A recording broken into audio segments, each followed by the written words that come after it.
Hi, Blake here with another review for this FS-GT5 by FlySky. Upgraded receiver, or controller, whatever you want to call it. So I do dabble in RC cars, but this is the first mod I've done. I really wish I could... well, let me turn on the flash. So basically, my receiver was on the very bottom, underneath all this other stuff, so I had to took me a while to figure out the right tool to use because the angle is kind of weird. I mean, that's just on my car. So either way, mine was under all this other stuff, and then it was pretty straightforward. I mean, basically you just take the old receiver out. I did them one cord at a time because they have channel labels on the receiver, so not too bad. I mean, like I said, it's just very tight space.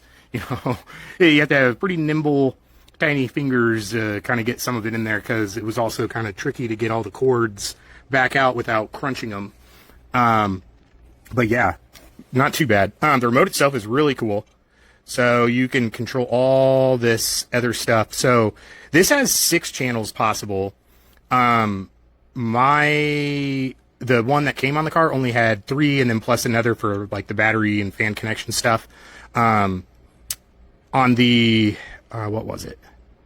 I think it was called like AUX/fan on my original. I just plugged it into the first auxiliary slot and everything works perfectly. I played around a little bit with some of this stuff. So like the trim, you can adjust, but it also automatically synced with the trim on here. So I'll go ahead and show you. I'm not going to drive it anywhere, but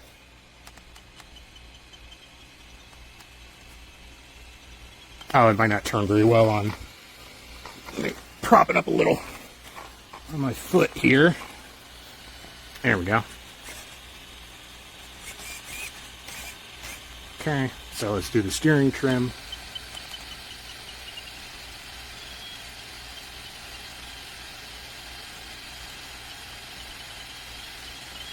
The other thing I really like about it is it tells you when it's supposed to be even. So, like mine, I definitely damaged something.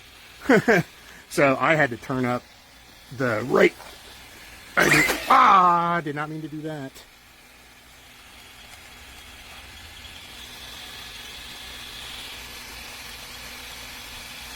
About like that, so pretty easy. The throttle trim is a little trickier. I have a problem with the car itself. I thought it was the OEM remote, but it wasn't. So if I turn my throttle all the way up, it like messes with it, so I'm not going to do that. But no, I mean, like I didn't even have to do like the bind procedure or anything, and it all hooked up. Nice feel. It even comes with an alternative back grip if you have larger hands. The one that was already on there fit me perfectly. Ah, shoot. All right, I'm turning this off before I keep doing that, because this is a very this is a powerful car. Really cool, nice antenna, flip up, and then all these other options. Honestly, this car probably this remote is probably nicer than the car. But yeah, no, really nice. I really like all these features. I definitely am going to read through the directions more to understand better what exactly they mean. But yeah, so you just have your selector and then clicking, and then your back button.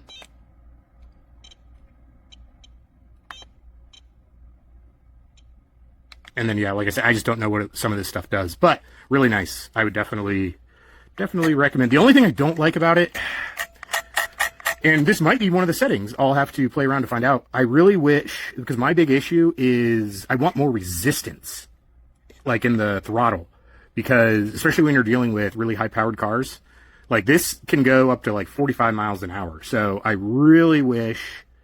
And again, I'm not going to hold that against it. I will follow up if once I read through all the directions, and if it is not adjustable, you know, I mean, it's also just a preference thing, so I'm not going to hold that against it no matter what. So, up to you, but no, really nice. Takes 4 AA batteries. Nice feel, really nice, grippy steering. And then, yeah, if I had more channel functions, features on the car already, I'd also have this channel 5 and 6 adjustment, which I really wanted to. I think you can assign it to things. I'm going to try and assign it to the throttle trim. But no, really nice.